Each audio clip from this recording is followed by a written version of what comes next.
मोनिका, बाजा बकवास बंद करो। याद रखो, कोई आदमी के भासिए तार साथ प्यार करने के लिए तुम्हाके इकाने आना হয়নি।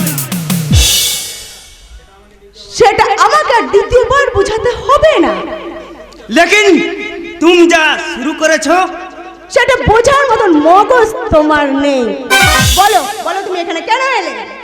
तुम्हाके वॉच करा हमार एक लुप्ती काम। तुम्हारा कोई खतरा? আরে শালা মার চক্কা, আমি কোনো কোচিং খুকি নই যে তোমার বস আমাকে। তুমি যে কোচি খুকি নও তা তোমার সারা শরীরেই ফেটে পড়ে। হ্যাঁ, আর সেইখানেই তো তোমাকে নিয়ে আমার বেশি ভয়। What do you mean? I mean স্রোতস্বিনী নদী যেমন কখন কোন কুল ভাঙবে তা যেমন কেউ জানে না, তেমনি শালা এই যৌবনবতী নারী কখন যে কোন দিকে চলবে। একটা কথা মনে রাখবেন মিস্টার সুন্দরলাল, আমি কোনো পাকা পেয়ারা নই যে গাছ থেকে আমি টুক করে খসে পড়ব। আমি আমার কাজের সম্পর্কে আমি যথেষ্ট সচেতন। ও মাই গড, তাহলে এতক্ষণ ওই যুবাকে নিয়ে নাচা গানা? আরে ওটাই তো আমার কাজের অঙ্গ, কোনো অকাজ নয়। আর ওই অলোক দাসের 2 বিঘা জমি। এক্স্যাক্টলি মনিকা, বলো জমিটা কি তাহলে পাওয়া যাবে? আরে না পাওয়া গেলে মনিকার ক্রেডিটটা কোথায়? আরে ওর বাবা যে জমি বিক্রি করতে চায় না, কারণ ও সেই জমি বিক্রি করবে আর সেই জমিতে গড়ে উঠবে আপনার মদের কারখানা, আর সেই কারখানার ম্যানেজার হবে ওই অলোক। ওর মতো জানোয়ারকে আমি আমার কারখানার ম্যানেজার করতে পারবো না। আরে বাবা, কাজটা কমপ্লিট করতে দিন, জমিটা আগে হাসিল করুন, আগে টুকটা ওর কাছে দিন, তারপর আপনি বলে দেবেন ম্যানেজার করতে পারবেন না, ব্যাস আপনার কাজ কমপ্লিট। लेकिन वो যদি জমিন বিক্রি করতে না যায়? আরে শালা মার চক্কা, আরে ও কেন? ওদের মতন বেকারদের কাছে না একটা চাকরির টপি যথেষ্ট, আর যুবকদের কাছে মেয়েদের যৌবন উষ্ণতায় পারে না এমন কোন সাধনা অসাধারণ। তাই হ্যাঁ, বেশ, তাহলে আগামীকালে পর্যন্ত আমি অপেক্ষা করব। হ্যাঁ, তবে আরেকটা তোমার জন্য কঠিন কাজ। কি কাজ? ওই বাইরে থেকে আসা বিদ্রোহী নেতা রুদ্রকে তোমায় কবজা করতে হবে। কবজা করতে হবে? ও মাই গড, ও শালার বহুত তাকত ম্যাডাম, আমাদের সবটাকে ছুটিয়ে একদম ছাতু বানাচ্ছে। ছাতু সামনা সামনি ও শালাকে ঘায়েল করা বহুত ঝঞ্ঝাটিয়া কাম আছে। আরে শালা, আপনাদের কাছে যতগুলো অস্ত্র ঘায়েল হয়ে গেছে, দেখবেন এই মনিকা সুন্দরী যৌবনের অস্ত্র আপনাদের অসাধারণ সাধনের কাজ কত তাড়াতাড়ি হাসিল করে দেয়। Stop stop stop, Monica Monica তুমি আমার কাছে এসো। ওই যে দেখছো এক যুবক, ও হচ্ছে শালা এই যুগের রুদ্র, সব্যসাচী রুদ্র। How lovely! আপনারা এখান থেকে যান, আমাকে নাটকটা শুরু করতে দিন। হ্যাঁ, কিন্তু লাভলি হয়ে দেখে যেন ঢলে পড়ো না। সুন্দরলাল, আমার উপরটা যতটা সুন্দর, ভেতরটা ততটাই লাল। দুয়ে মিলে আমি সুন্দর লাল।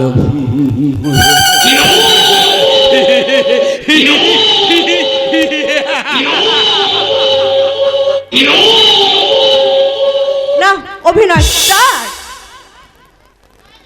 বাঁচাও, কে আছো? কে আছো? আমাকে বাঁচাও, এই জানোয়ারটার হাত থেকে আমাকে রক্ষা করো, বাঁচাও বাঁচাও। সুন্দরী,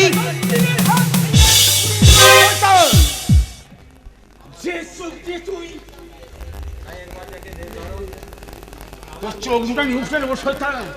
বল বল তো, কে তোকে পাঠিয়েছে? কই না, তোর নাম কি?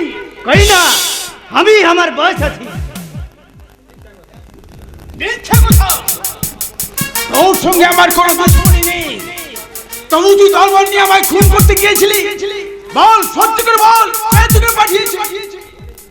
বলছি তো কই না, লেকিন আমার কলারটা ছেড়ে দিন সব। কলার ছাড়াকে তোর চোখ দুটাবে উপরে বলে। पहले तेरा जानटा ही दे दो। बोल साले हराम खोर, तू कलर ছাড় भी कि ना? দয়া করে জানোটাকে আপনি ছেড়ে দিন, ওরা পারেন এমন কোনো কাজ নাই, ছেড়ে দিন ওকে। যা শয়তান, আজকের মতো তোকে আমি ছেড়েই দিলাম। तू नहीं बे साले, আমি তোকে ছেড়ে দিলাম। फिर मुलाकात হবে और वही दिन হবে आखिरी फैसला। ये कर बाप माई की आखिरी लालच है, बाय। আপনার কোথাও লাগেনি তো? লাগলে কি করবেন? ভালোবাসার প্রলেপ দিয়ে সেই ক্ষত আমি সারিয়ে দেব। তা তো যদি না সারি, যে পবিত্র ভালোবাসাকে চাঁদের কলঙ্ক ঢাকতে পারে, তা দিয়ে মানুষের ক্ষত সারানো যাবে না বুঝি? তা হয়তো যাবে, কিন্তু আমি আপনার ভালোবাসার পাত্র হলাম কেন? যে শয়তানটার হাত থেকে আপনি আমার কি উপকার করেছেন, সেই সেই সেই উপকারের বিনিময়ে স্বরূপ আপনি আমায় ভালোবাসা দান করছেন। না না না না, আমি তা কাল আরো বড় বিপদে পড়লে যিনি উদ্ধার করবেন তাকে নিশ্চয়ই বিয়ে করি তার প্রতিকারী উপকার আনবেন। না না না না, আপনি এই কথা বলবেন না। আপনি কি মনে করেন আমি নিষ্প্রাণহীন একটা ভালোবাসার মডেল? দেখে তো তাই মনে হচ্ছে। না হয় সামান্য একটা উপকারের বিনিময়ে কে একটা অচেনা পুরুষকে বাজারে পণ্যের মতো প্রেম নিবেদন করবে কেন? কারণ কারণ আপনাকে আপনাকে যে আমার ভালো লেগেছে। তাই তাই আমার সব কিছু আগে থেকে চেনে নিয়েছে। হ্যাঁ হ্যাঁ, আমি জানি আপনি আপনি অবিনাশ দাসের বাড়ি থাকেন। আপনার নাম রুদ্র, আর সব থেকে বড় আপনার যেটা বদ অভ্যাস, কোনো মেয়ে যদি বিপদে পড়ে আপনি আপনি ঝাঁপিয়ে পড়েন বিপদের প্রতীক হয়ে। আমার ঠিকই জিনিসটি বেশ ভালোই তৈরি করেছেন দেখছি। যাকে ভালোবাসতে মন চায় তার কথা তো জানতে কোনো অসুবিধা হয় না। তাহলে আগে থেকে সবকিছু বুঝে নিয়েছো? হ্যাঁ, কি বলছো? কিছুক্ষণ পূর্বে যা ঘটে গেল তার ভালোবাসার শিকার ধরে একটা কৌশল মাত্র।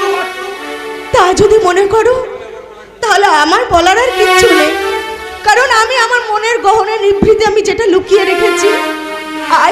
I love you Rudra, I love you. আর আমার স্বভাবটাও ভালোভাবে শুনে নি। আই হেট রুদ্র, ভালোবাসার সৌদাগর নয় যে, তাই ভালোবাসা বেচা কেনার মোহ বা ইচ্ছা আবার কোনোটাই নেই। রুদ্র,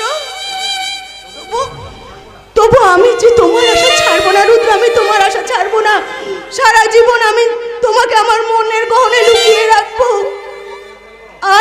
আর এইভাবে আমি বলবো, এই জনমে আমরা আছি, আর জনমে থাকবো আবার। হৃদয় দিয়ে লিখে দেব প্রাণ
একটা নির্যাতন সীমা থাকে, আর আপনি সেই সীমা রেখা অতিক্রম করেছেন।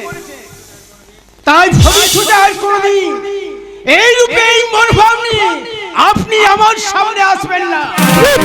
আমি কলকাতার বিদ্যাসাগর কলেজে ইতিহাসে অনার্সের ছাত্রী, তবু কোন লোভ ও মোহের বশবর্তী হয়ে আজ ভ্রাম্যমান প্রেমের প্রসারী মিশিয়েছে, সে কথা যেদিন সহজ সরল ভাবে বলতে পারবে সেদিন আপনি আমার সামনে আসবেন, তার আগে নয়। আমি Yes! আমি রুদ্র, সত্য নেই ধর্ম নেই আমার ধর্ম, সেখানে কেউ মিথ্যের বেসাতি করবে এ আমি সহ্য করবো না। মনে রাখবে, আমি এলো কিছু ঝড় কাল বৈশাখী, আমি বিদ্রোহী, আমি বিদ্রোহিষ্ঠ, আমি বিশ্ববিধাত্রী।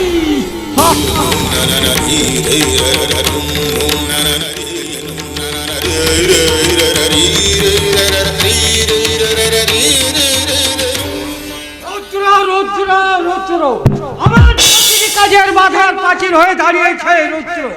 এই বিক্রমপুর এলাকায় যার মুখের কথায় আইন, যার প্রতাপে বাঘে গঞ্জে ঘাটে জল খায়, তাকে চ্যালেঞ্জ জানাই একটা ন্যাংটেঙ্গু। ওকে আমি এমন শিক্ষা দেবো, ও চেষ্টা করবেন না স্যার, ওই কাজ করতে গিয়ে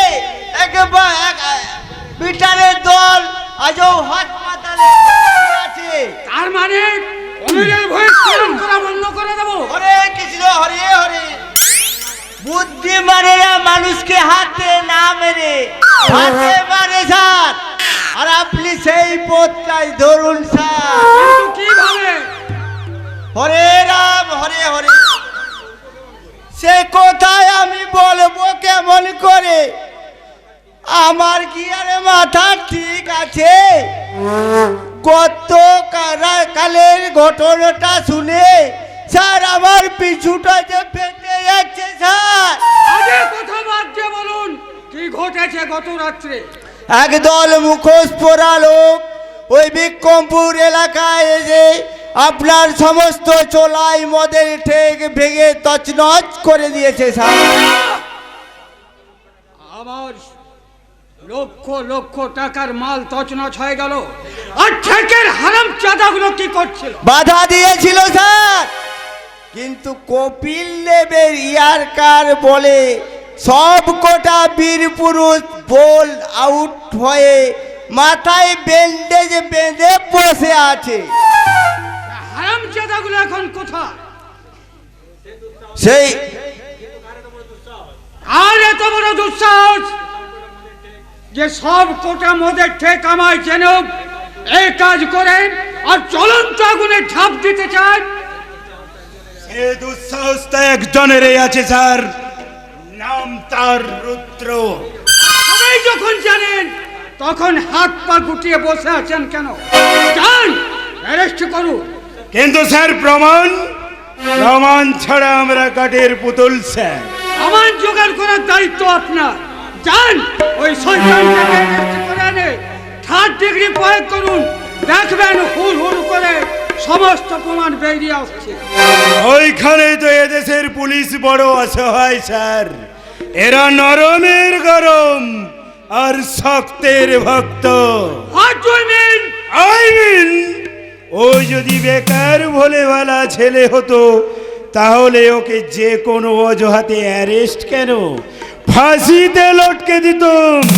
কিন্তু ওইটুকু ছাড়ার যাতে হরে কৃষ্ণ হরে হরে। থানাতেই দিয়েছে আপনাকে লাঠি জেড়ে, না কি বলেন স্যার? এই, একদম মিথ্যে কথা বলবে না।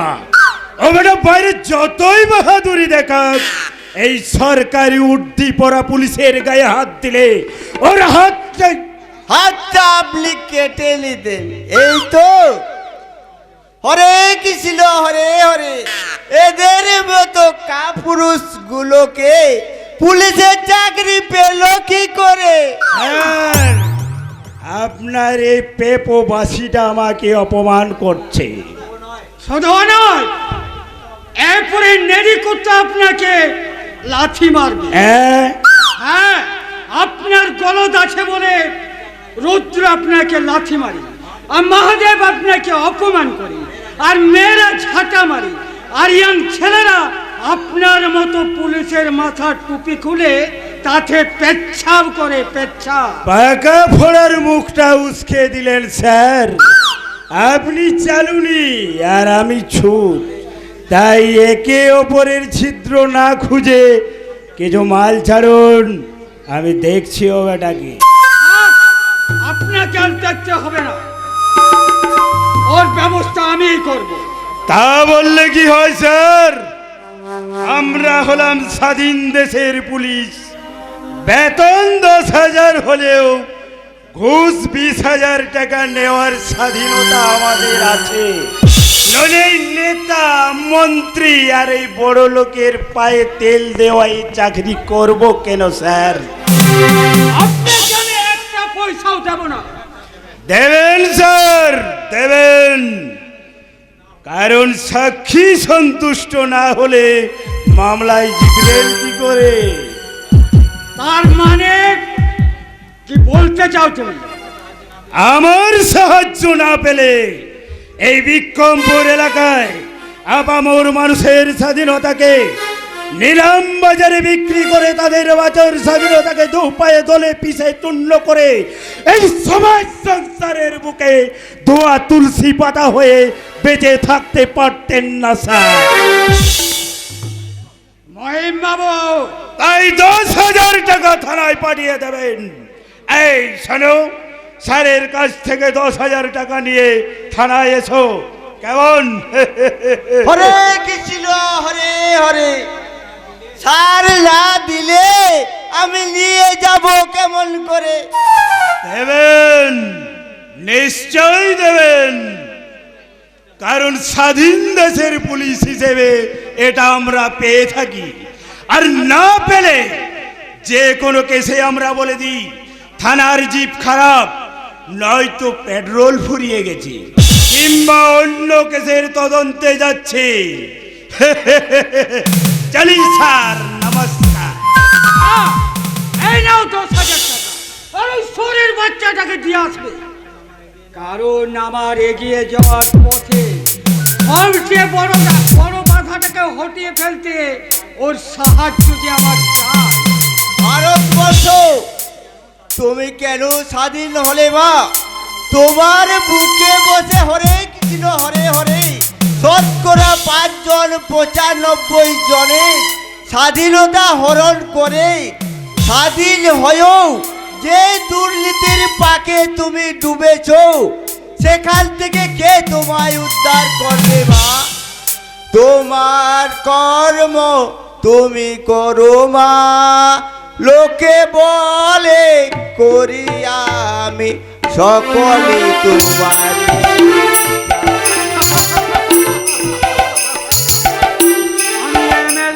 এমপি কিংবা মন্ত্রী নয়, কিন্তু ওদের সকলকে এক জায়গায় পাঁচ করতে পারলে আমি যে সুখের রাজ্য তৈরি হয়, আমি সেই রাজ্যের এক ছত্র সম্রাট।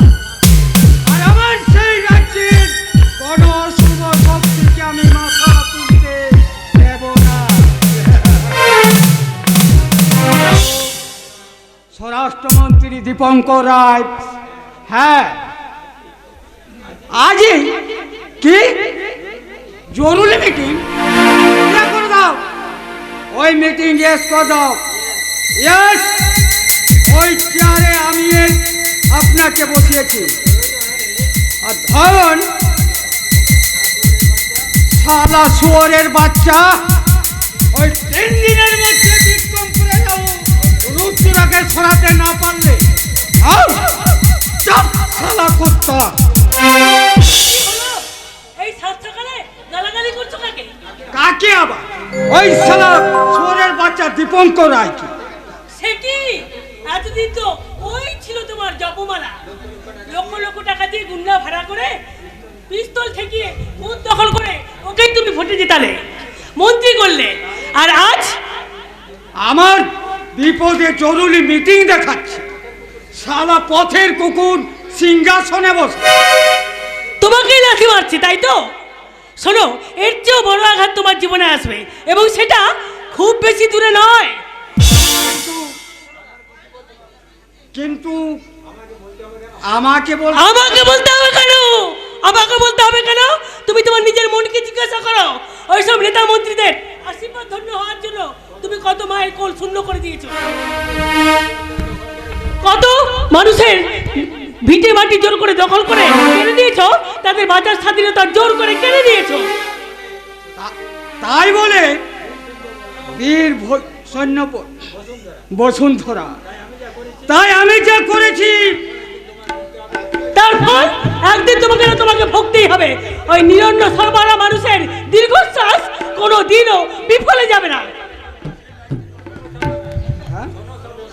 শোনো সাধনা, প্রভাব প্রতিপত্তি কি যে জিনিস তা তোমার মতো মেয়ে মানুষের মাথায় ঢুকবে না।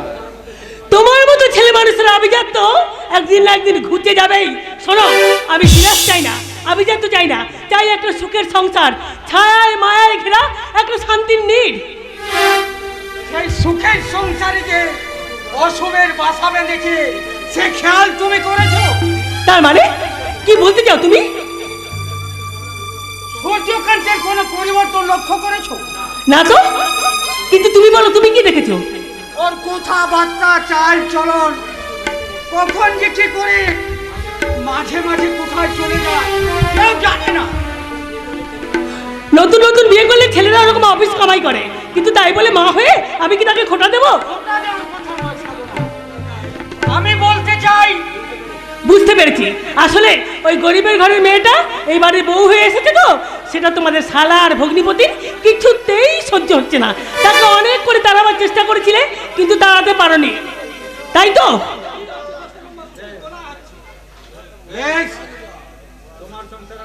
তোমার সংসার আমি করো নাক গলাবো না, কিন্তু আমার চলার পথে তোমার বাধা আমি কোনো বরদাস্ত করব না। আর যে বুদ্ধি বলে আজ অর্থ সম্পদ, আইন প্রশাসন, নেতা মন্ত্রী সব আমার হাতের মুঠো, আর আমি সেই বুদ্ধির জোরে বিক্রমপুরের মানুষগুলোকে যন্ত্রে পরিণত করব, আর যাদের চলার রিমোট থাকবে আমার হাতের মুঠোয়।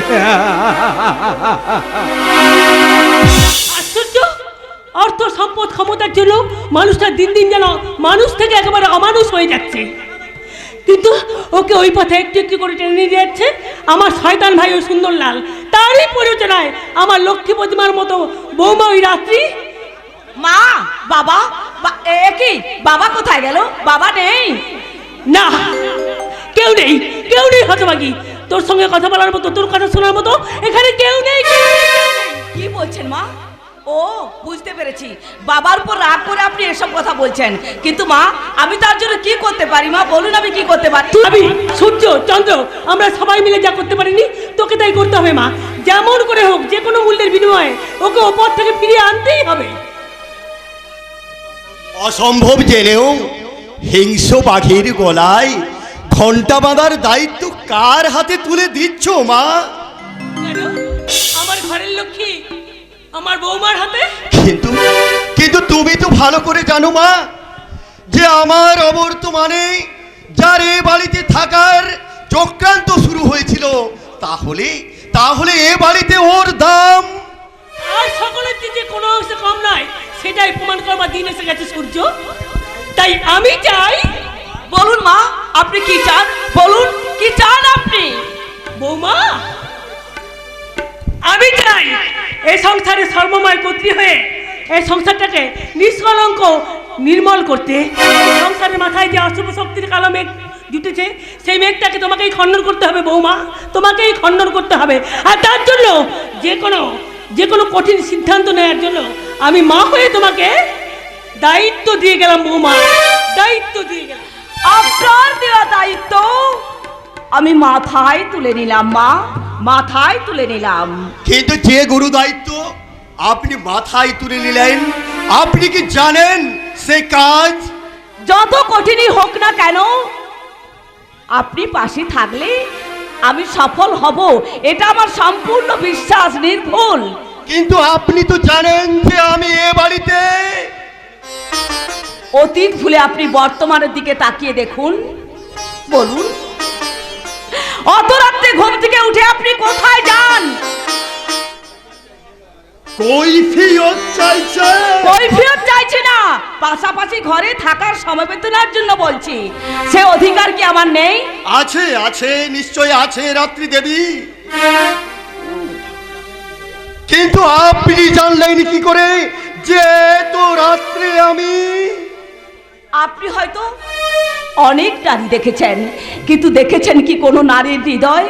কোনোদিন উপলব্ধি করতে চেষ্টা করেছেন কি নারীর মন, নারীর সমবেদনা? সেই সৌভাগ্য বা দুর্ভাগ্য আমার কোনোটাই হয়নি। তবু বলছি, আপনি আপনি আমার জন্য কেন এত চিন্তা করেন? কেন রাতের পর রাত না ঘুমিয়ে অতন্ত প্রহরীর মতো জেগে কাটান? আমি আপনার কে? দেবতা! আপনি আমার দেবতা। এই জগৎ সংসারে আমার বেঁচে থাকার সাধনা আপনি। আপনি আমার কাছে পরম পুরুষ, আপনি আমার ভগবান। রাত্রি, চুপ করো, দয়া করে আপনি চুপ করুন। কি হলো বলুন, কি হলো আপনার? কি হলো? আমি কি কোনো অন্যায়? না না, কোনো অন্যায় আপনি করেননি। আমার মাথাটা ঘুরছে, গলাটা শুকিয়ে যাচ্ছে। জল, জল, বসুন। একটু জল। আপনি আপনি এইখানটায় বসুন, আমি এক্ষুনি আপনার জন্য এক গ্লাস জল নিয়ে আসছি। আপনি বসুন, আপনি বসুন।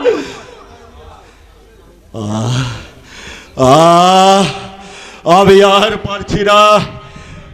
একদিকে এক অভাগিনী নারী, অন্যদিকে মমতাময়ী মা। স্বাধীন দেশে বাস করেও পরাধীনতার গ্লানি মাথায় নিয়ে সম্মুখ গতিতে হেঁটে চলা এক নিরন্ন মানুষের মিছিল। আর অন্যদিকে আমার মাথার উপর ঝুলছে নির্মম কঠিন কঠোর আঘাতের শালিত খড়গ। আমি কাকে ফেলে কাকে রাখি? আমি কোন পথে চলবো? কে কে কে আমায় বলে দেবে?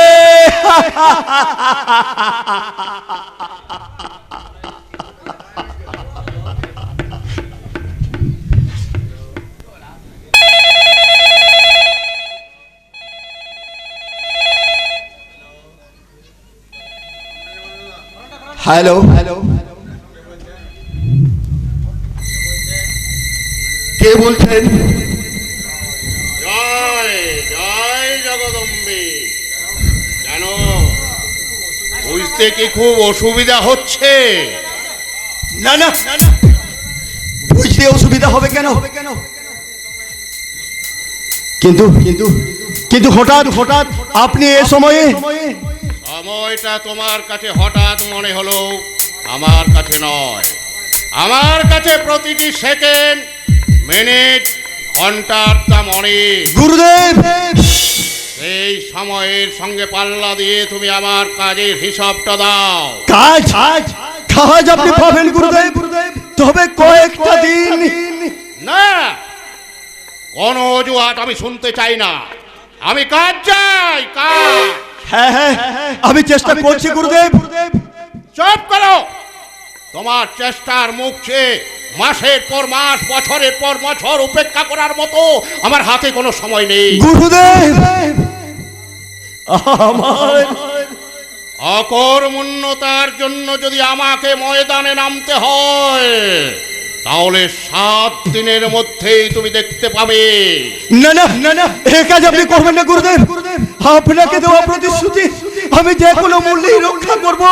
শুধু শুধু আপনার কাছে একটাই প্রার্থনা। বলো, তোমার মিশন সফল করতে কি সাহায্য চাই আমার? সময়, শুধু একটু সময়, আর আমি সেই সময়ের তালে তালে পা ফেলে আমি সাকসেস করব আমার জীবন মরণের চাবিকাঠি, সেই মিশন। অন্যথায় তিল করে যন্ত্রণাদায়ক মৃত্যুকে আলিঙ্গন করার জন্য প্রস্তুত হও। মনে রেখো বৎস, গুরুদেব, আমি একদিকে পিতার ন্যায় কর্তব্য পরায়ণ, গুরুদেব, মাতার ন্যায় কোমল, আবার অন্যদিকে বাঘ সাপের চেয়েও ক্রূর, বাঘের চেয়েও হিংস্র। গুরুদেব,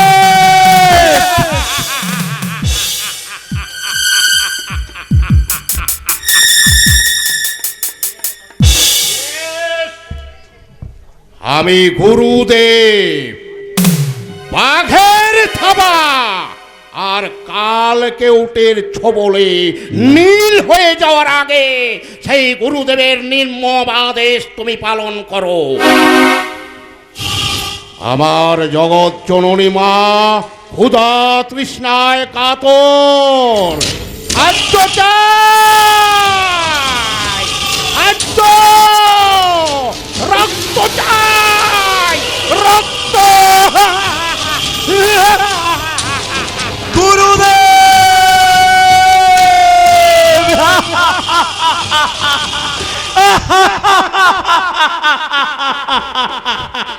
কি হলো?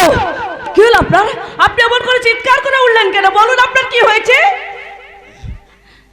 হ্যাঁ, কই না তো, জলটা দিন। ধরুন, আমার মনে হচ্ছে আপনি যেন খুব ভয় পেয়ে গেছেন। আচ্ছা, কাকে আপনি ফোন করছিলেন? ফোন? কাকে? কই থাক, সে কোথায়? আপনার না জানাই ভালো। অনেক কথাই তো আমার অজানা রয়ে গেছে। আপনি রাতের পর রাত বিছানা ছেড়ে কোথায় যান? মাঝে মাঝে আপনি কি করেন?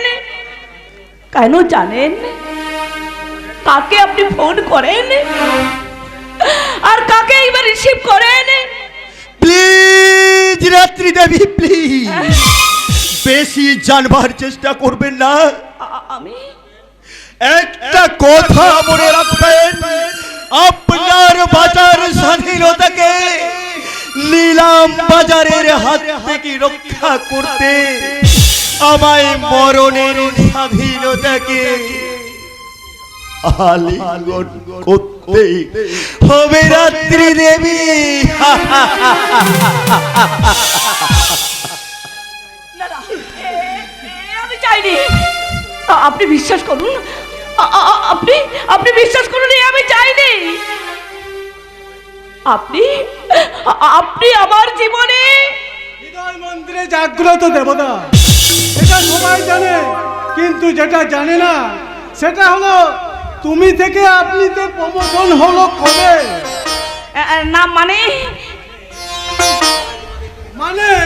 সবাই তোমাদের দিকে তাকিয়ে আছে এটা শোনার জন্য যে স্ত্রীর সঙ্গে স্বামীর আপনি একগে সম্পর্কটা দাঁড়ায়। ও এই কথা। আচ্ছা আচ্ছা ঠাকুরপো, আচ্ছা তোমার গোয়েন্দাগিরির ঠেলায় না, আচ্ছা আমরা কি একটু মানে স্বামী স্ত্রীতে ইয়ার্কি করতে পাবো না? বৌদি, তাহলে কি ওই ইয়ার্কি করে দাদার অফিসটাও বন্ধ করে দিয়েছো? না রে ভাই না, ওতে তোর বৌদির কোনো দোষ নেই রে ভাই। আমি নিজে থেকেই 1 মাস ছুটি নিয়েছি রে ভাই। যে মানুষটা বিয়ের পর অষ্টমঙ্গলা পার হতে না হতেই অফিস ছোটে, সে নিয়েছে কিনা 1 মাসের ছুটি। ব্যাপারটার মধ্যে যেন রহস্যের গন্ধ পাচ্ছি। সব রহস্যের সমাধান হবে কাকলি এ বাড়িতে বউ হয়ে আসার পর। কাকলি মানে মানে সেটি আবার কে গো? আরে তোমার আদরে ঠাকুরপোকেই জিজ্ঞেস করো না। হ্যাঁ? ও ঠাকুরপো, দয়া করে এই সমস্যাটার সমাধান করবে কি ঠাকুরপো? তা তা আমি কি করে জানবো? ওই কাকলি নামে আমি কাউকে ও জানিস না, চিনিস না, এই তো। তাহলে কাকলিকে আমি সে কোথায় বলে দেব? তার মানে তুমি কাকলিকে জানি, চিনি, এবং কি তার সঙ্গে আমার পরিচয়ও আছে। তাছাড়া যে দুদিন পরে এ বাড়ির বউ হয়ে আসবে। ও তুমি তাহলে খবরে রাখো। ওরে বাবা রে, এখানে আর থাকা যাবে না। হ্যাঁ? বৌদি, আমি আসছি। আরে যাচ্ছ কোথায়? শোনো শোনো, কোথায় যাচ্ছ? দোহাই বৌদি, ওই কাকুলির বিষয়ে আমায় কোনো প্রশ্ন করো না। বেশ, করব না, কিন্তু তোমার দাদার কথাগুলো সত্যি সত্যি সত্যি এবার হলো তো। কিন্তু বৌদি, বলো। একটা কথা আমি বুঝতে পারছি না। কি কথা? দাদা তো আগে এমন ছিল না, সব সময় নিজের কাজ নিয়ে ব্যস্ত থাকতো। এখন হঠাৎ আমার ব্যাপারে গোয়েন্দাগিরি। হ্যাঁ, ছোট ভাইয়ের ব্যাপার তো, তাই একটু হাতেও খবরাখবর রাখতে হচ্ছে। যাক, শোন, আগামী কয়েকদিনের মধ্যে এই বিক্রমপুরের মাটিতে রুদ্র এবং কাকলিকে নিয়ে একটা বিরাট ঝড় উঠবে। বুদ্ধিমত্তার সাথে সেটা সামাল দিবি, নইলে জীবনে পস্তাতে হবে। দাদা, আজ হঠাৎ তোমার মুখে এ কথা? থাক, চলো আজ কিন্তু আমরা ওই কাকলিকে দেখতে যাব। না বৌদি, তবে দেখাশোনা, কথাবার্তা, এগুলোর দায়িত্ব বাবা, মা আর দাদার। ও তাহলে আমার কিছুই দায়িত্ব নেই? নিশ্চয় আছে। এদিকে এসো।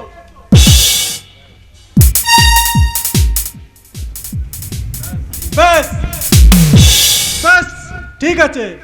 শোনো বৌদি, আমরা যখন এসে এই বাড়ির দরজায় ঠিক এমনি ভাবে দাঁড়াবো, তখন তোমার দায়িত্ব মাতৃরূপ ধারণ করে এমনি ভাবে আমাদের বরণ করে ঘরে তোলা।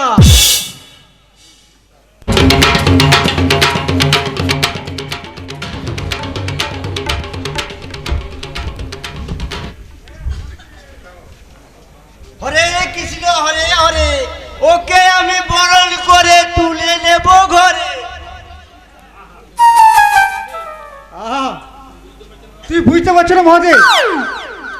বলি এতে বুঝাবুঝির কি আছে? পাত্র হিসেবে আমি তোর খারাপ নই। আমার দুর্গা যখন মারা গেছে, 3 বিঘে জমি, একটা পেল্লায় বাড়ি, সবেই তো তোমার মেয়ে পাবে। কিন্তু তুমি, ও তো সম্পর্কে তোমার ভাইজি, তাছাড়া তুমি আমার প্রতিবেশী।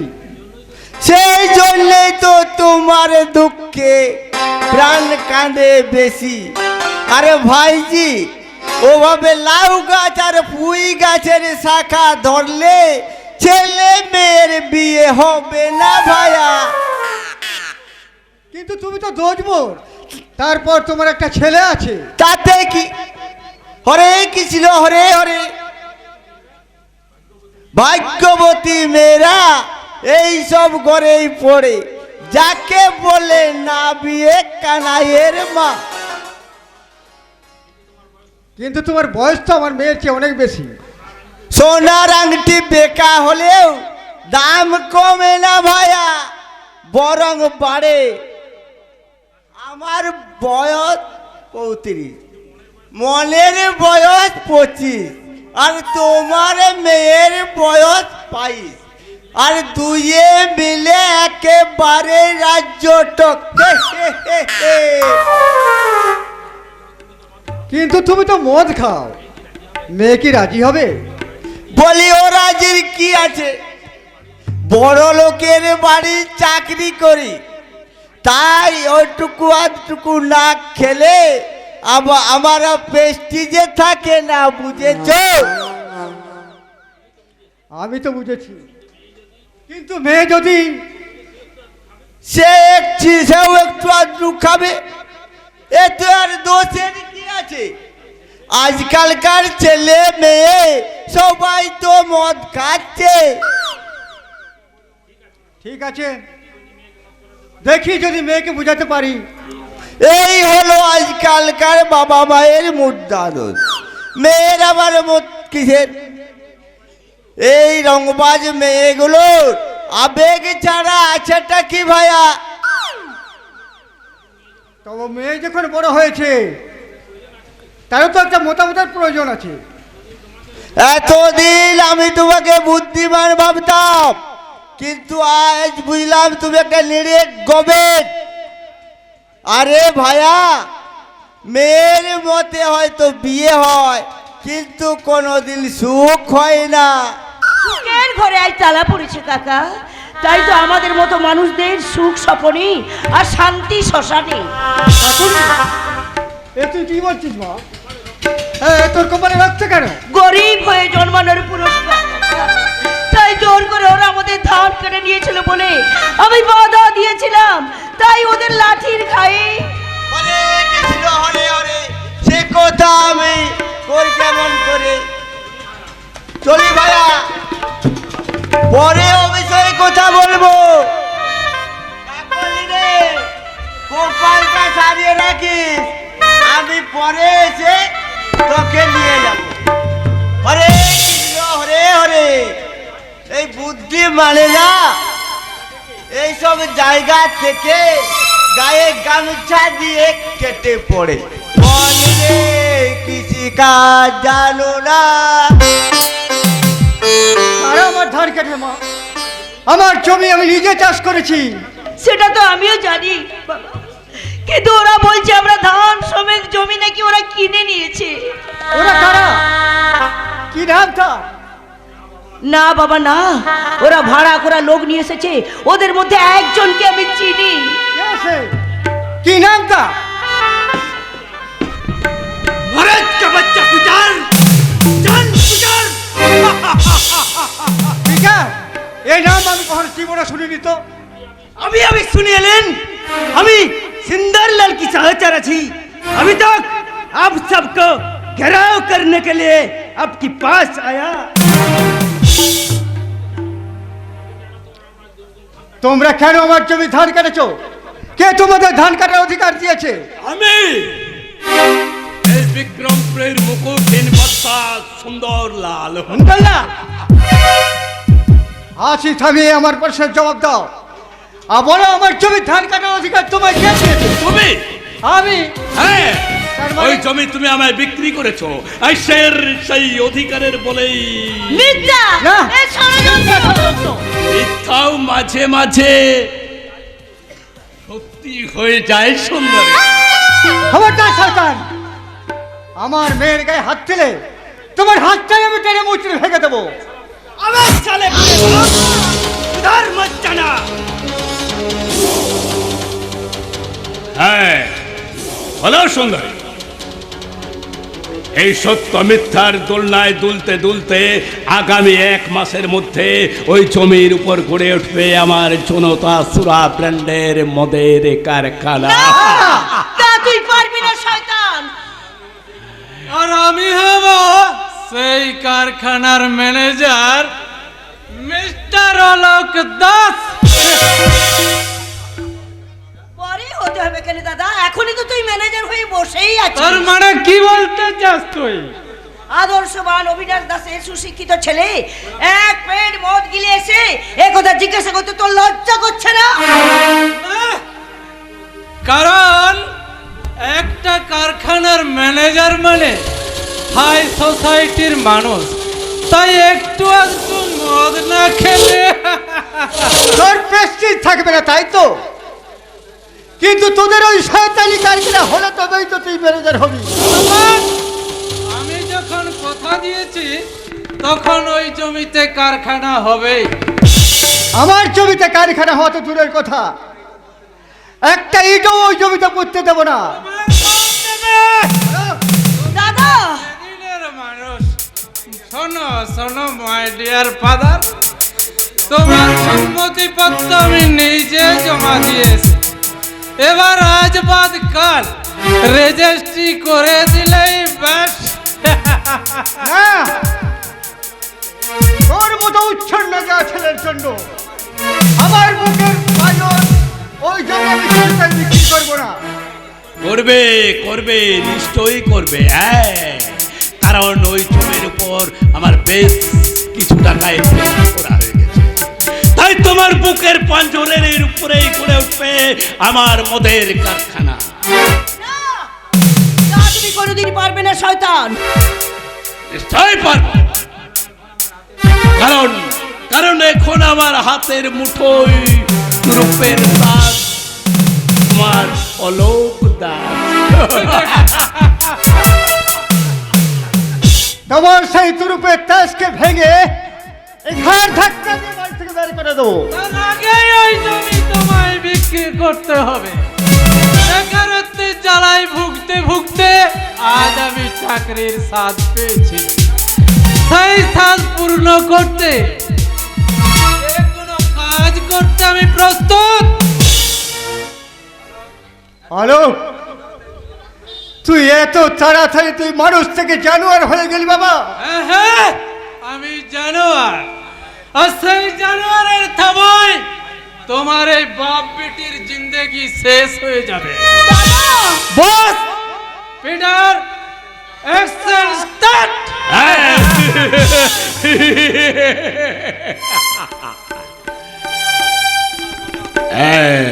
মনে রেখো সুন্দরী, তোমার বাবা আমাদের প্রস্তাবে রাজি না হলে আজ তোমার ইজ্জত কেউ রক্ষা করতে পারবে না।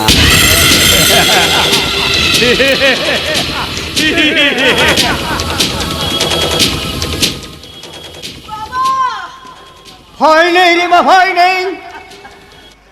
ওই শয়তানের মদের চাকরির নেশায় ওই শয়তান জানোয়ার হয়ে যেতে পারে, কিন্তু কিন্তু তোর বাবা এখনো বেঁচে আছে রে বা।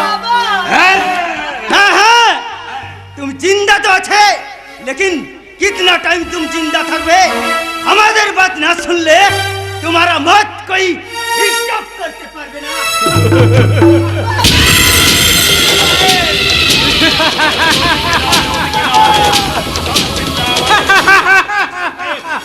মুসাফির ওই করুণ কামানে বিক্রম মারিয়াছি। আমাদের ডান হাতে হাত পুরা, বাম হাতে বাড়ি বাছি। এই যুগের সব্যসাচী রুদ্র।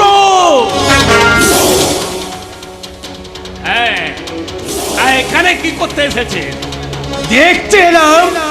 আচ্ছা দাদা, এটা কোন ছবি শুটিং চলছে?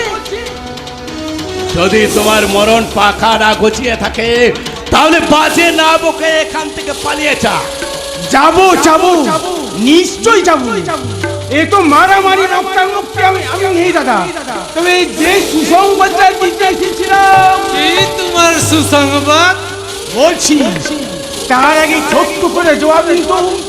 ওখানে মহা উল্লাসে হই হই করি যে লোকগুলো ধান কাটছিল, ওগুলো কি আপনাদের লোক? हाँ हाँ, वो तो हमारा गेगा छे, और এতক্ষণ বই জমি ধান কেটে সাফা হয়ে গেছে, সাফা। হ্যাঁ, ছাপা হয়েছে, তবে ধান নয়, ওই নিজেরাই ছাপা হয়ে জমিতে পড়ে আছে। What do you mean? I mean, যে আগুন আগেছে, ওই সব মাথা মাথা আনে ধান কাটা সব মিটিয়ে দিয়েছে। তাই হাত পাতালে হ্যাঁ, হাসপাতালে ভর্তি করব।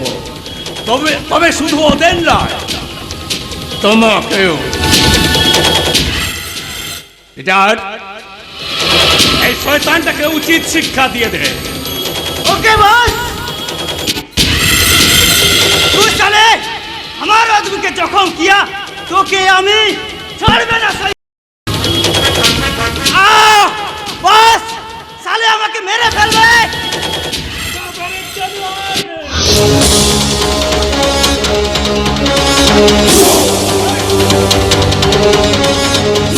আরে নীরবে দাঁড়িয়ে কেন? আমার বাড়িতে দাঁড়িয়ে আমাকে অপমান, তবে আমি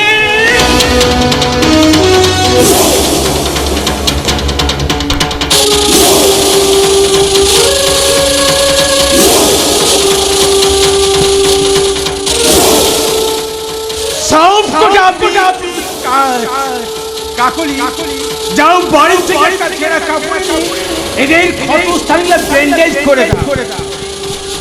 नहीं, ये बेइज्जत हमें कभी ब्याज न हवे। बदला लेंगे, हम जरूर बदला लेंगे।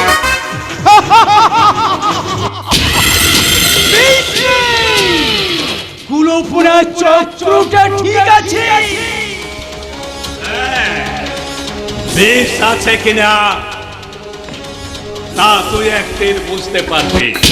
সেদিন সেই বিষক্রিয়ার চালায় তোর সারা শরীরটা নীল হয়ে যাবে।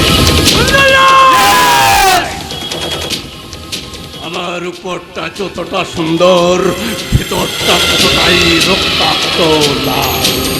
আর তুই মিলে আমি সুন্দর।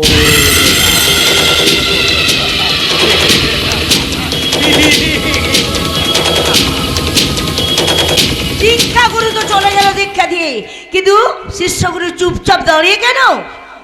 আর কি বলবে মা, ওই জানুয়ারির কণ্ঠে কি কোনো ভাষা থাকে? বাবা আমি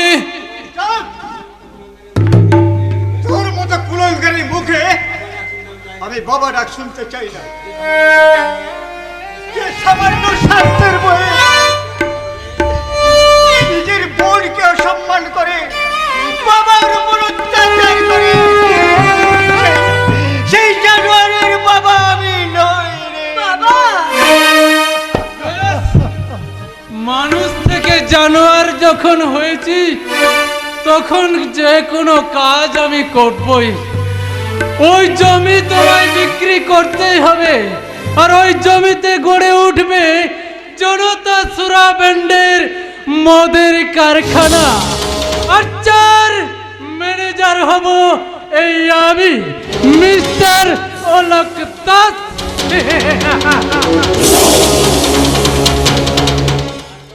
স্বার্থ আর লোভ মানুষকে যে জীবন্ত পরিণত করে, তাই অলক্ষ্যে না দেখলে বিশ্বাস করা যায় না। দাদা, তোমার কোথাও লাগেনি তো? ওই মশাদের কামড়ে আমাদের কিছু হবে না রে বোন, কারণ আমি যে দিকভ্রান্ত উল্কা অভিযুক্ত রাহু, কোন এক অশুভ মুহূর্তে এই নভমণ্ডল থেকে ছিটকে পড়েছি এই বন্ধা পৃথিবীর বুকে। দাদা, দাদা যাওয়ার আগে বলে যাও দাদা, তুমি কোথায় থাকো, কি খাও, রাত্রে কোথায় থাকো, তো আমি কিছুতেই জানতে চাইবো না। শুধু একটা অনুরোধ করে বলো দাদা, তুমি আবার কবে আসবে? আকাশে দেখা দেবে দুর্যোগের ক্ষণ ঘটা, সেই সুপ্রম আকাশে নামিবে ওই ষড়যন্ত্র কারণে নিরন্ন মানুষের বাঁচার স্বাধীনতা নিলাম করতে কালো হাতির থাবা বাড়াবে শয়তানের দল। সেই দিন কালো ওই অশুভ মেঘের বুক চিরে বেরিয়ে আসবে ওই ইন্দ্রের সব্যসাচী রুদ্র।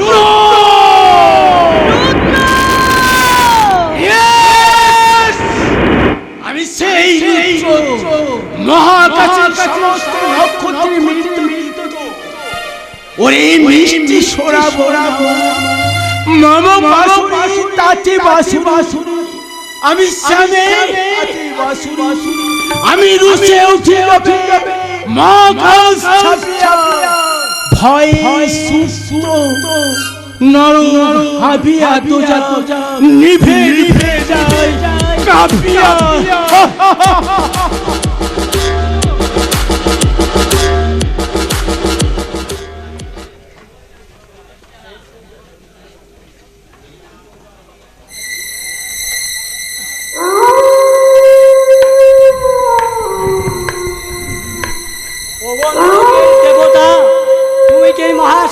কবিরাজ করছো, তুমি কি পারো না এই শ্মশান ছেড়ে আমার গুরুদেবকে ছেড়ে অনেক অনেক দূরে চলে যেতে? গুরুদেবের এই নরকীয় কাজ আমি যে আর সহ্য করতে পারছি না। মা, মাগো, মা, উনার মনে একটুকু শান্তি দাও মা, শান্তি দাও।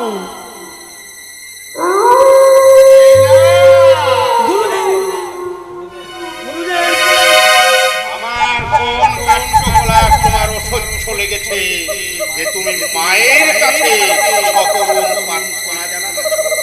অপরাধ নেবেন না গুরুদেব। কাল রাত্রে জয়পুর থানার ওসিকে আপনি মায়ের সামনে বলে দিয়েছি। এই তো তাই মায়ের পবিত্র মন্ত্র বলতে তোমার নরক মনে হচ্ছে। তা ঠিক নয় গুরুদেব। তবে তুমি কি জানো কোন সুন্দরী নারী এই থানায় নালিশ জানাতে এলে ওই জানোয়ার আগে তাকে ধর্ষণ করত, তারপর ভুয়া কেস লিখত? গুরুদেব, আর আপনি কি করে জানলাম? কেমন করে আমার পক্ষে জানা সম্ভব হলো তাই না কৈলাস? তাহলে শোনো, আজ থেকে 22 বছর আগে ওই শুয়োরের বাচ্চা বিক্রমপুর থানার ওসি ছিল। কয়েকজন ধনীর স্বার্থে ও আমাকে বিনা দোষে থানায় আটক করলো। 5 বৎসরের শিশু পুত্রের হাত ধরে আমার স্ত্রী গিয়েছিল থানায় আমাকে মুক্ত করার আকুল আশা। তারপর কি হলো গুরুদেব? তার সেই আশা নিরাশার বালুচরে হারিয়ে গেল। ওই 4জন ধনী ব্যক্তি আর থানার ওসি মিলে আমারই চোখের সামনে আমার স্ত্রীকে ধর্ষণ করে খুন করে।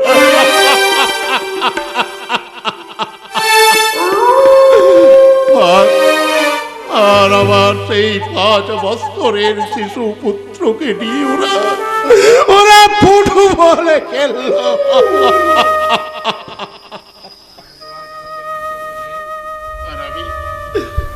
আমি লোহার গারদের মধ্যে বসে নিষ্ফল আক্রোশে মাথা ঠুকে ঠুকে অজ্ঞান হয়ে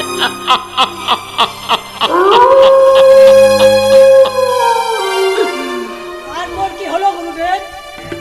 জ্ঞান ফিরতে দেখলাম স্বাধীন দেশের বিচারের বাণী নীরবে নিভৃতে কাঁদছে। আমার মতো আমি জনতার বেঁচে থাকার ওদের ওই কালো টাকার বাজারে নিলাম সব থেকে বেশি আঘাত পেলাম চলো কৈলাস। আদালতে চোখ বাঁধা নিয়তির নিক্তি ধরা বিচারী স্ত্রী পুত্রের মৃত্যুর অপরাধে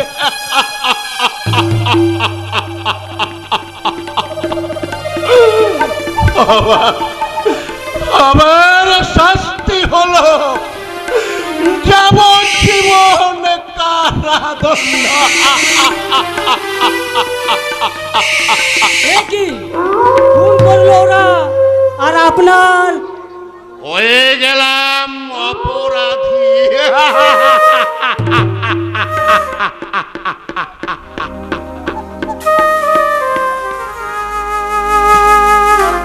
কৈলাস, এদেশ নামেই শুধু স্বাধীন।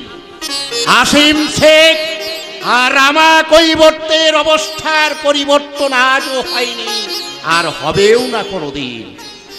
এক শ্রেণীর মানুষের কোটি কোটি টাকায় চালিত হচ্ছে এদেশের আইন প্রশাসন, আর ওই টাকাতেই নিলাম হচ্ছে গরিব মেহনতি মানুষের বেঁচে থাকার স্বাধীনতা। ওটা কালে কি এভাবে চলবে? এর কি কোনো পরিবর্তন হবে না গুরুদেব? হবে, হবে, নিশ্চয়ই হবে। আর ওই পরিবর্তনের জন্যই তো আমি শুরু করেছি ধ্বংসযজ্ঞ। আমার স্ত্রী পুত্র সহ এদেশের অসংখ্য মৃত আত্মার শান্তির কামনায় ওই যজ্ঞের আগুনে আমি দিয়ে যাব ওই সব শয়তানদের জীবনাহুতি। তাতেও তো এই সমস্যার সমাধান হবে না গুরুদেব।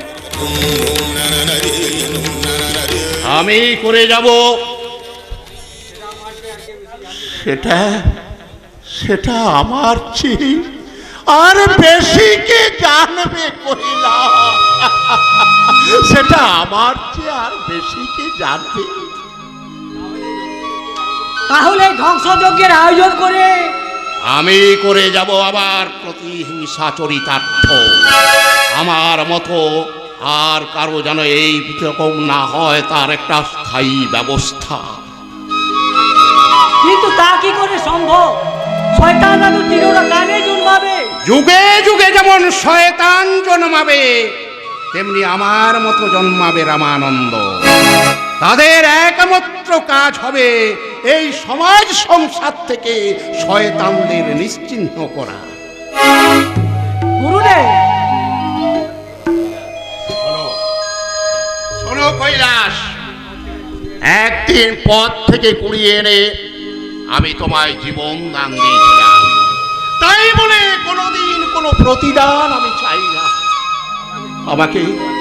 আমাকে তোমার অসহ্য লাগলে তুমি এখান থেকে দূরে, বহু দূরে চলে যাও।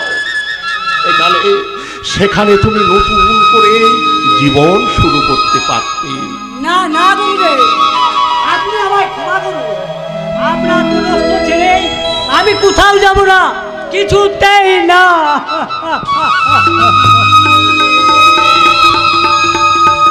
বেশ, ওঠো বৎস। তোমার ইচ্ছার বিরুদ্ধে আমি তোমায় কোনোদিন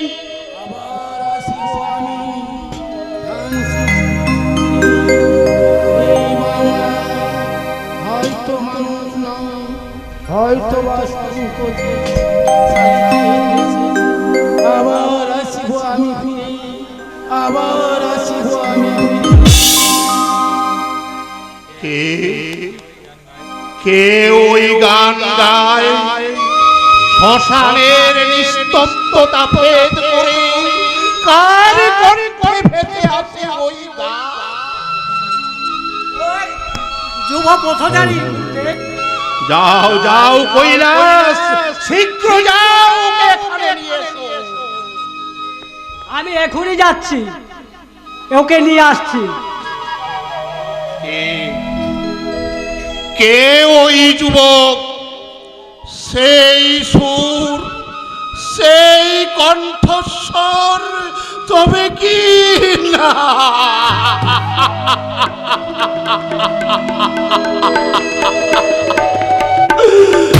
অরূপ রতন একেবার হারিয়ে গেল।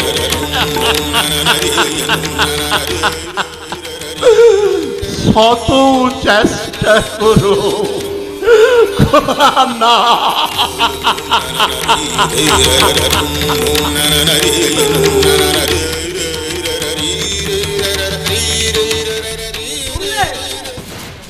এই সেই পথচারী যে রাস্তা জঙ্গলের পথে পথে গান গাইছিল। গুরুদেব, ঠিক আছে ঠিক আছে, আমি ওর সঙ্গে কথা বলছি। তুমি লক্ষ্য রেখো আমাদের এই বাক্যালাপের মাঝে কোনো তৃতীয় ব্যক্তি যেন আমাদের কথা আদেশ গুরুদেব, আপনার আদেশ অক্ষরে অক্ষরে পালন হবে।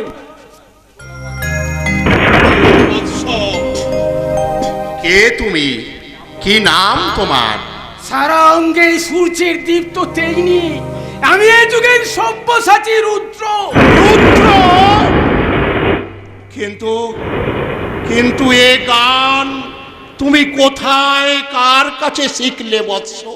সে কথা জেনে আপনার লাভ, লাভ ক্ষতির হিসেবটা আমার, তুমি শুধু আমার প্রশ্নের উত্তর দেব, নিশ্চয় দেব, কিন্তু তার আগে আমার হিসাবটা মিলিয়ে নিতে হবে। বলুন, কতদিন আগে সন্ন্যাস নিয়েছে? এই সন্ন্যাস দীক্ষার পেছনে আপনার প্রকৃত উদ্দেশ্য কি? তার মানে কি বলতে চাও তুমি? আমার জন্মকুষ্ঠি কেউ জানতে চাইলে তাকে আমি নিশ্চয়ই জানাবো, কিন্তু তার জন্মকুষ্ঠি জানার পর। অর্থাৎ তুমি তোমার পরিচয় বলবে না? বলবো না তো বলিনি, বলা উচিত হবে না, কারণ আমার প্রশ্নের উত্তর যে এখনো পাইনি। পাবে, নিশ্চয়ই পাবে, তবে কয়েকদিন পর। আজই বা নয় কেন? এই কেনর উত্তর খুঁজতে তুমি কিছুদিন পর এই আশ্রমে এসো। সেদিন আমি না থাকলেও আমার এই পুত্রপদ ওই কৈলাসের কাছে পেয়ে যাবে তুমি এই কেন উত্তর। স্বামীজি, অনেক ব্যথা বেদনা বুকে চেপে ধরে শুধু একটা মহৎ উদ্দেশ্য সাধনের জন্য তোমার ওই প্রশ্নের উত্তর আমি দিতে পারলাম না। তবে ভবিষ্যতে যদি তোমার সঙ্গে আমার সাক্ষাৎ হয়। আশ্রমের চারপাশে সন্দেহজনকভাবে ঘোরাঘুরি করছে। আপনি এই জঙ্গলের মধ্যে কেন? সেই প্রশ্নটা যদি আমিও করি, আপনি এত গভীর রাতে জঙ্গলের মধ্যে কেন? তার মানে তোমরা একে অপরকে যখন চেনো তখন সন্দেহজনক যে কেউ নয় এটা জেনে নিয়ে আমরা এখান থেকে চলে যাচ্ছি। তবে হ্যাঁ, যাবার সময় একটা কথা বলে যাচ্ছি, এটা মায়ের পবিত্র মন্দির, এখানে যেন কেউ মিথ্যা কথাটি বলো না। শুধু এখানে নয়, যে কোনো জায়গায় মিথ্যা বলা আমার স্বভাব বিরুদ্ধ। আমি প্রয়োজনে মিথ্যা বলি, কিন্তু এখানে আমি কোনো মিথ্যা কথা বলবো না। বেশ, তাহলে আমার একটা প্রশ্নের উত্তর দাও তো মা। তুমি কি রুদ্রকে ভালোবাসো? আপনি আমার বাবার মতন, তাই এই মন্দিরে দাঁড়িয়ে আমি আপনাকে মিথ্যা কথা বলতে পারবো না। হ্যাঁ, ওকে আমি আমার অন্তর দিয়ে, কিন্তু আমি আপনাকে ভালোবাসি না, বাঁচতেও পারবো না। কিন্তু কেন? আমি কি তোমার এতই অযোগ্য? জিজ্ঞাসা করা অবান্ত, কারণ আপনার পথ আর আমার পথ সম্পূর্ণ আলাদা, তাই যা কোনোদিন সম্ভব নয়। বেশ, ওটা তোমরাই ঠিক করো। আমার এখানে কাল বিলম্ব করার কোনো উপায় নেই, হাতে আমার অনেক কাজ, তাই আমি চলে যাচ্ছি। তবে যাবার সময় আশীর্বাদ করে বলে যাচ্ছি, আমার করুণাময়ী মা যেন তোমাদের শুভ বুদ্ধি দেন, তোমাদের মনস্কামনা পূর্ণ করেন। জয় জগদম্বে জয়। দিদি, আপনার সঙ্গে রূঢ় আচরণ করার জন্য অপরাধ নেবেন না, আমি নিমিত্ত মাত্র। মা জগদম্বার আদেশে গুরুদেব যা আজ্ঞা করেন তা আমি প্রতিপালতি করি। জয় গুরুদেব, জয় মা জগদম্বা। রুদ্র, তুমি আমাকে এত বড় অসম্মান কেন করলে রুদ্র? ওই স্বামীজির সামনে কেন তুমি আমাকে? ভালোবাসা তো দূরস্থ, আমি আপনার মুখও দেখতে চাই না। কেন? এ কথা জিজ্ঞেস করতে আপনার লজ্জা করছে না? এই দেশে নিরন্ন মানুষের বাঁচার স্বাধীনতা যারা নিলাম করছে, আপনি তাদের মদত দিচ্ছেন, আর আমার লক্ষ্য তাদের নির্মূল করা। তাই আপনার আর আমার মিলেমিশে একাকার হয়ে যাবে। শুধু কয়েকটা দিন আমাকে সময় দাও। আমার মন্টু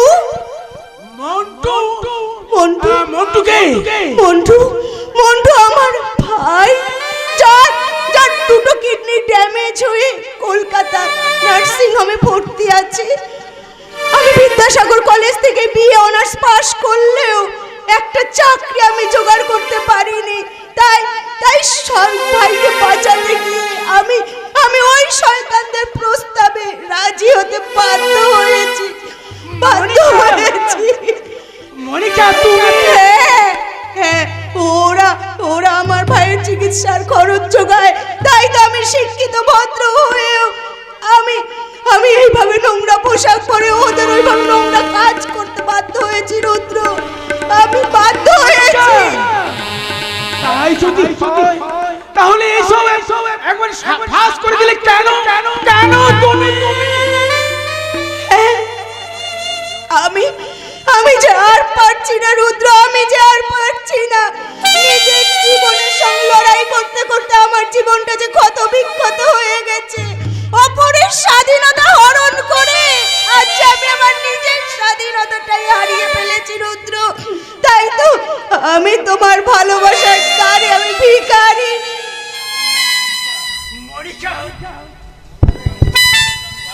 তোমার ভিক্ষা পাত্র তবে আমি কথা দিচ্ছি, তোমার মনের ওই ক্ষতস্থান আমার ভালোবাসার বলেই সারিয়ে তোলার চেষ্টা। কিন্তু মনিকা, ওই শয়তানদের জালে তুমি জড়িয়ে পড়েছো, তা কি তুমি ছিন্ন ভিন্ন হয়ে বেরিয়ে আসতে পারবে? পারবো, পারতে যে আমাকে হবে, পারতে যে আমাকে হবে।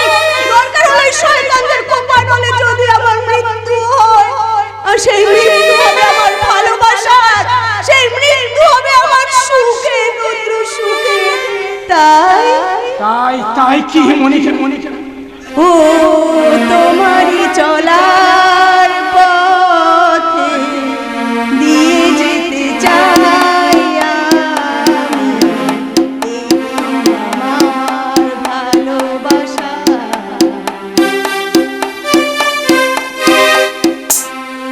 ও তোমারই চলার পথে দিয়ে যেতে চাই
না, এই বিক্রমপুর এলাকায় আমার জমি জায়গা ঘর বাড়ি তো দূরের কথা, মানুষের বাঁচার স্বাধীনতাটুকু নিলাম করার ক্ষমতা নেই।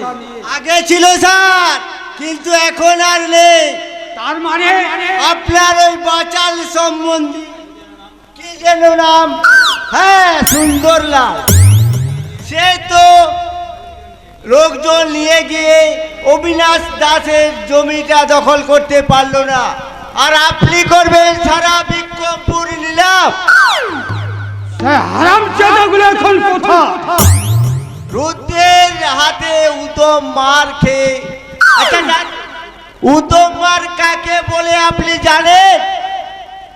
না, আমি বলে দিচ্ছি, উত্তম মার মানে হলো মারতে মারতে উলঙ্গ করে দেওয়া। ঠিক তেমনি মারের চোটে সব বেটারাই মাল খেয়ে আপনার ওই বাগানে বাড়িতে পড়ে আছে।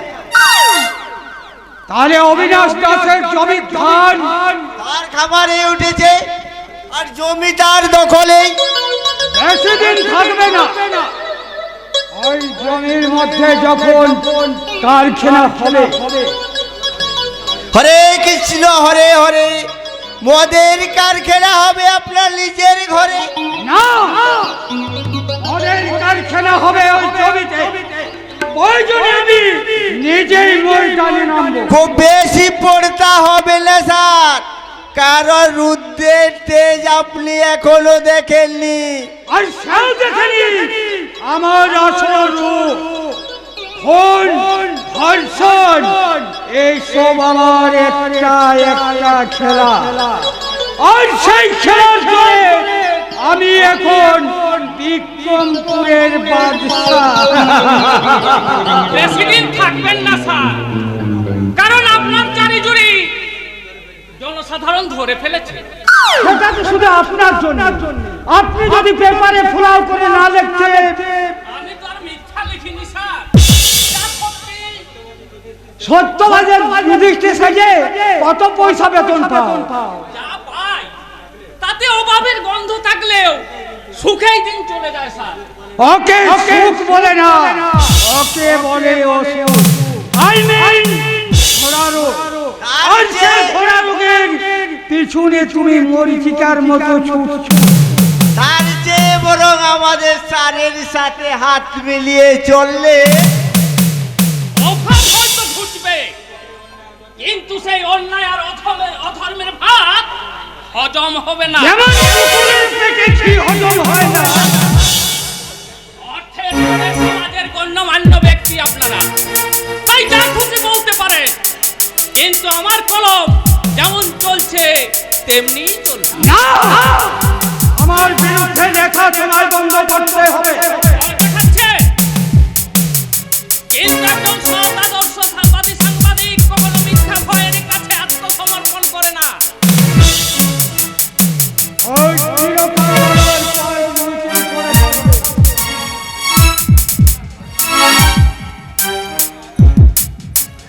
হরে কৃষ্ণ হরে হরে।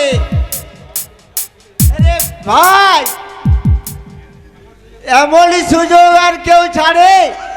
আমি মহাদেব দাস হলে হয়তো ছাড়তাম না, কিন্তু আমি ভাস্কর চ্যাটার্জি পেশায় সাংবাদিক, তাই সত্যবাদিতা আমার ধর্ম। ধর্ম? কোথায় কোথায় তোমার ধর্ম? যা দিয়ে সত্যবাদিতাকে রক্ষা করবে। সব কিছুর রক্ষাকর্তা যখন ঈশ্বর, ওকেও তাকে ছাড়া আমরা কাউকে ভয় করি না। আশা করি সব কিছুর বিনিময়ে তিনিই আমাদের রক্ষা করবে। তাহলে আঙুলে ঘি উঠবে না, আঙুল বের পাকাতে হবে। পাকা পথের পথিক যারা, তারা সব সময় নিজেরা বাঁকতে আর অপরকে বাঁকাতে ভালোবাসে। কিন্তু আপনাদের বোধহয় জানা নেই, ওই বাঁকা হাত কখনো কোনো কিছুর বিনিময়ে আর সোজা হবে না। তাই নাকি?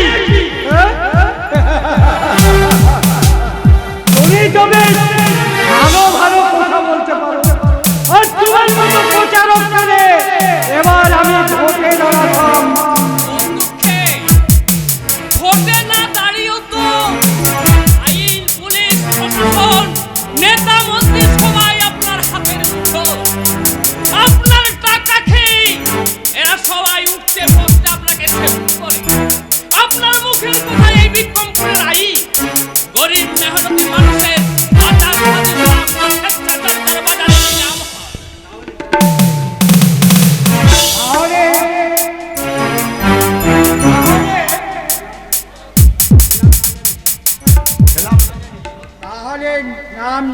জানি ওই রকম আমার সামনে গোলাবাজি করছো কেন?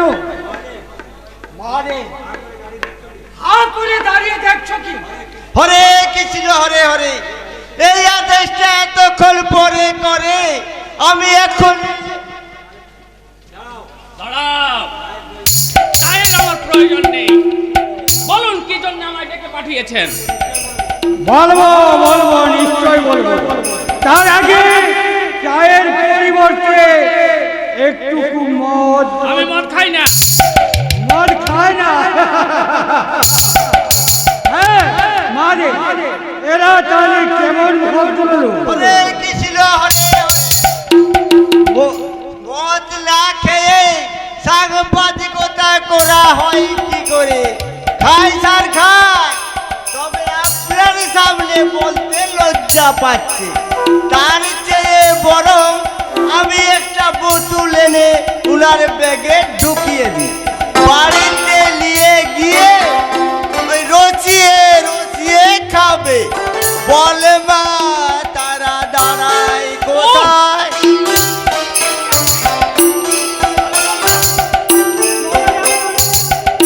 আমার কতটা ক্ষমতা তা কি তুমি জানো? জানো আমার প্রকৃত পরিচয় কি? শয়তান আপনার বন্ধু, ভগবান আপনার শত্রু। আপনার নাম শুনলে মায়ের কোলের ঘুমন্ত শিশু চিৎকার করে কেঁদে ওঠে। অন্যায়, অত্যাচার, ধর্ষণ, খুন এগুলো আপনার হাতের মুঠোয়। এক কথায় আপনি একটা জীবন্ত এত কিছু জেনেও আমার প্রস্তাব ফিরিয়ে দাও কোন সাহসে? যে সাহসে এই বিক্রমপুরে বাস করি। তুমি কি জানো তোমার একমাত্র ছেলে স্কুল থেকে বাড়ি নাও ফিরতে পারে? অনেক মায়ের কোলেই তো আপনি শুনতে করেছেন। তারা যখন দু হাতে বেদনার অশ্রু মুছে ফেলেছে, তখন তুমিও পারবে, এই তো? বেশ, তাহলে সেদিনের জন্য প্রস্তুত থাকো। থাকবো, কারণ আমি জানি জঙ্গলে বাস করলে যে কোনোদিন জানোয়ারের কবলে পড়তেই হবে। কিন্তু আপনি মনে রাখবেন মিস্টার চৌধুরী, পাপের সফলতা পূর্ণ হলে মানুষের এই পৃথিবীতে বেঁচে থাকার মেয়াদ শেষ হয়ে যায়, আর আপনারও তাই হবে। কারণ যুগের ধর্ম পীড়ন করিলে সে পীড়নে এসে পীড়া দেবে তোমাকে।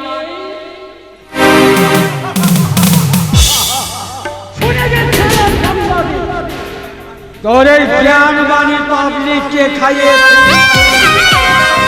মাজন বিক্রি করা যায়, কিন্তু এই সত্যপ্রকাশ চৌধুরী আসল তোলানো যায় না। আমি ছিলাম, আমি আছি,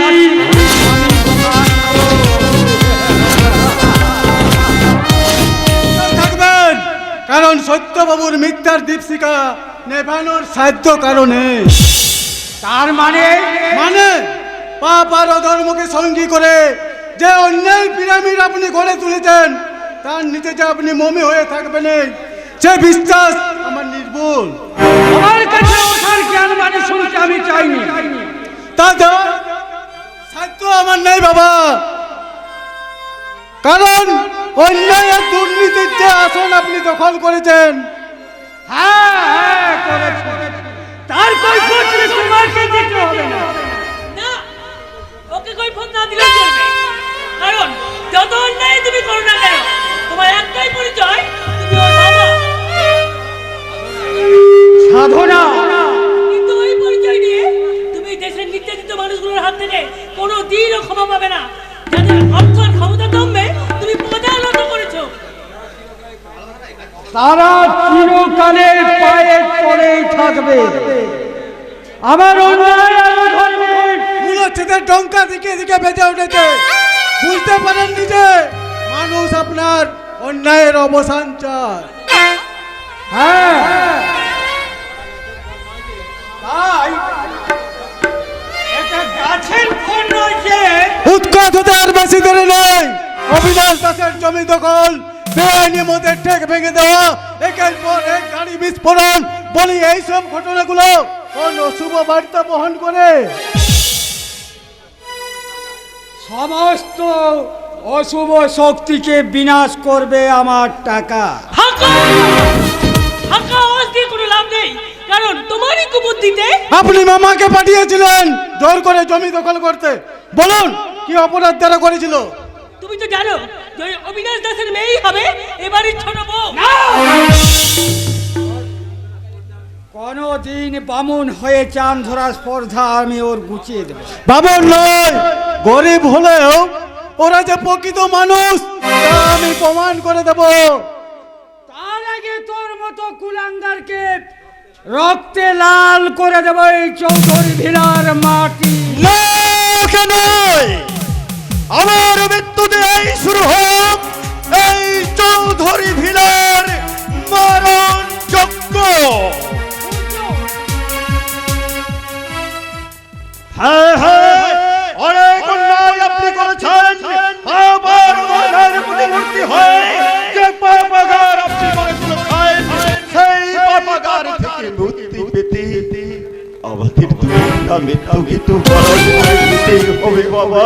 দাদা সূর্য ভয় নেই মা, ভয় নেই। চন্দ্র তুইও নিশ্চিন্তে থাক, কাকলি এবারে বউ হয়ে আসবে। পশ্চিম আকাশে কোনোদিন সূর্য উঠবে না। তাহলে হিরণ্যকশিপুর ঘরে ভক্ত প্রহ্লাদ কেমন করে জন্মালো বাবা? আর আপনিও তো ধার্মিক পিতার অধার্মিক অত্যাচারী পুত্র হয়ে এই বিক্রমপুরের চৌধুরী ভিলার মধ্যে পশ্চিম আকাশে সূর্য হয়ে উঠবে। আপনারা কাজে সাধারণ মানুষের কাছে আমরা হয়েছি ঘৃণার পাত্র। ওগো এখনো সময় আছে, তোমার দুটো সুন্দর হাত ধরে আদায়ের পর থেকে তুমি ফিরে এসো। নইলে মানুষের বাঁচার স্বাধীনতাকে নিলাম করেছে পাপ আপনি করেছেন। সেই পাপে আপনার এক ছেলে মরেছে। না না, ওগো ওগো, এ তুমি কি বলেছো? বলো বলো, তুমি কি বলেছো? তুমি কি বলেছো? হ্যাঁ বলো। কি যেন বলছিলাম? বলো, হ্যাঁ হ্যাঁ হ্যাঁ মনে পড়েছে। বলো কি হ্যাঁ, আপনাদের বিচারে আমি তো মরেই গিয়েছিলাম। তাই আমি ঠিক এই মুহূর্তটার জন্য অপেক্ষা করছি। সাপ লুডোর মই ধরে উঠে আসা গুটিটাকে সাপের মুখে ফেলে একেবারে নিচে নামিয়ে দিয়ে আমি শুরু করব আমার আসল কাল কেউটের আপনার বিষাক্ত খবরে আমার বিরুদ্ধে কাজীদের আমি নীলে নীলি করে দেব। এ কি হলো দাদা? তোমার কোথায় বাবা এমন হিংস্র হয়ে উঠলেন কেন? ওগো বলো, কি এমন তুমি বলেছো যে তোমার কথায় এত বড় সর্বনাশ গেল? বাবা ছাড়া এ বাড়ির সবাই তোমার পর বিরূপ হয়েছে। যা ভবিষ্যতে বলতে হতো আমি ঠিক আজ সেই কথাই বলেছি রাত্রি দেবী।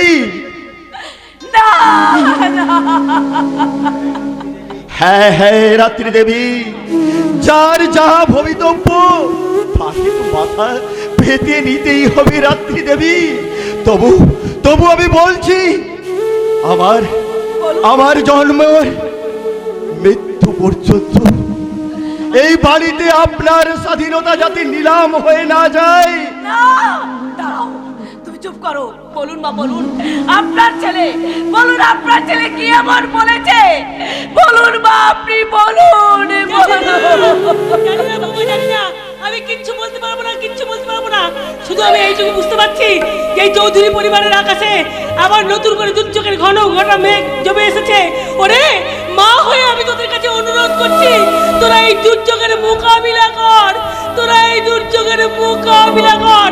বিক্রমপুরের আর সকলের মতো যেন ওই চৌধুরী বাড়ির সকলের বাজার স্বাধীনতা নিলাম হয়ে না যায়, বাজার স্বাধীনতা নিলাম হয়ে না যায়, বাজার স্বাধীনতা নিলাম। তুমি আর সকলের কাছে রহস্যময় হলেও আমার কাছে তুমি রামচন্দ্র। তোমাকে পেয়ে আমি লক্ষণের যে বেশি ভাগ্যবান মনে করতাম, কিন্তু আজ কেন জানি না আমার সেই হিসাবের খাতায় একটি বেহিসাবি লাল কালির দাগ। দাদা, বৌদি, তোমরা দেখো, ত্রেতা যুগের রামায়ণে রাবণের চক্রান্তে লক্ষণ বর্জন হয়েছিল, কিন্তু এই কলিযুগের রামায়ণে যেন আর লক্ষণ বর্জন না হয়।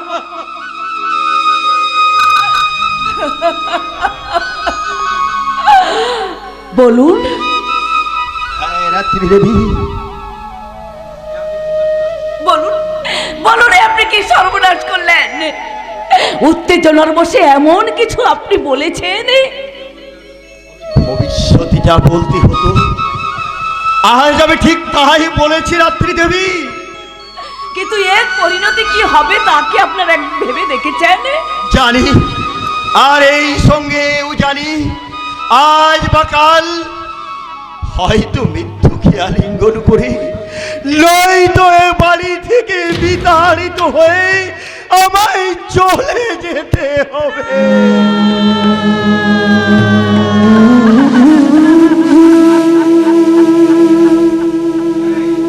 হ্যাঁ রাত্রি দেবী, যার যাহা ভবিতব্য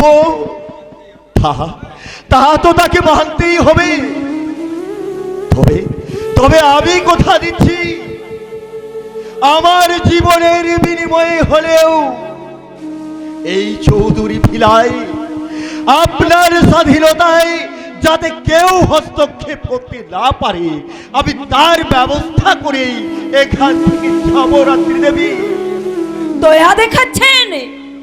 আমি অভাগিনী বলে আপনি আমাকে দয়া দেখাচ্ছেন? কে চায় আপনার দয়া? কে চায় আপনার দয়া দক্ষিণা? চলে যান আপনি এখান থেকে, চলে যান।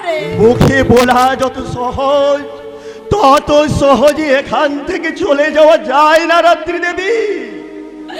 অতই যদি আপনি বোঝেন, তাহলে এত কথা বলছেন কেন? আপনি কি একবার অন্তর থেকে দেখেছেন নারীর চোখের জল? হয়তো আপনার কথাই সত্যি। আমি যে পুরুষ তাই তো পারি না আপনার মতো ডাক ছেড়ে কাঁদতে, পারি না বুকের জলে কারো বক্ষ ভিজিয়ে দিতে। শুধু কেঁদে কেঁদে যত গৃহের মতো আপনি যা কাউকে দেখানো যায় না, কাউকে দেখানোর নয়। আপনি একদিন খড়কুটোর মতো ভেসে এসেছিলাম, আরেকদিন খড়কুটোর মতো ভেসে যাব। কেউ জানবে না আমাদের জীবন খাতার হিসাবে সেই শোক বিয়োগের কথা। কারণ আমি নিজেই তো জানি না আমি কে, কি আমার প্রকৃত পরিচয়।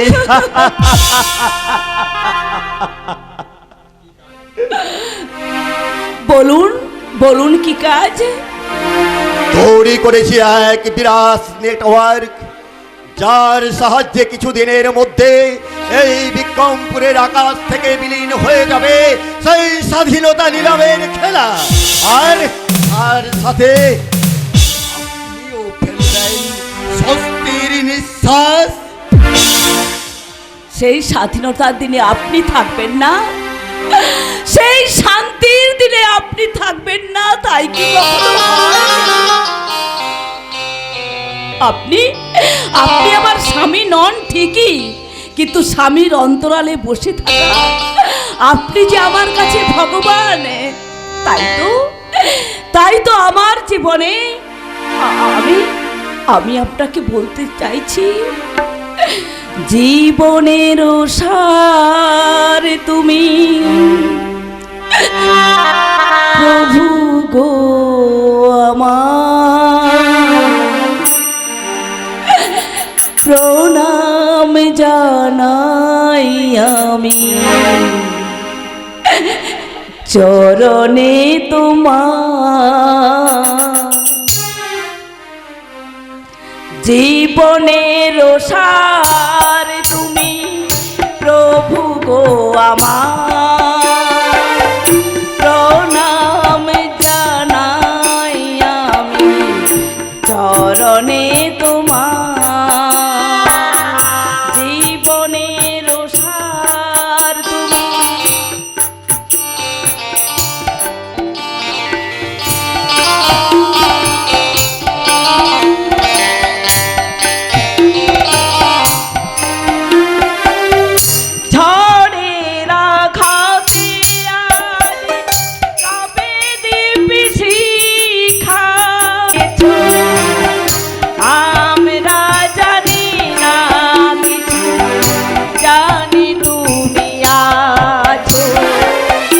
তোমারি দয়ায় প্রভু দাও প্রাণ, প্রণাম জানাই আমি চরণে তোমার।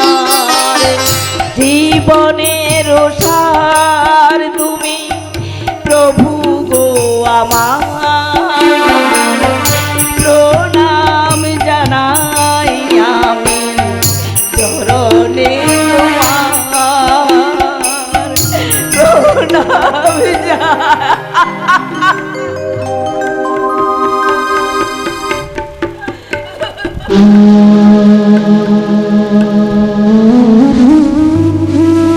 রাত্রি দেবী চোখের জল মুছুন। আপনার চোখের জল মুছিয়ে দেওয়ার যে শপথ আমি নিয়েছিলাম তা পূর্ণ না হওয়া পর্যন্ত আমি এখান থেকে কোথাও যাব না রাত্রি দেবী। শুধু আমি আর আপনি মিলে আমরা করে যাব এই স্বাধীনতা নিলামের খেলার শেষ লড়াই।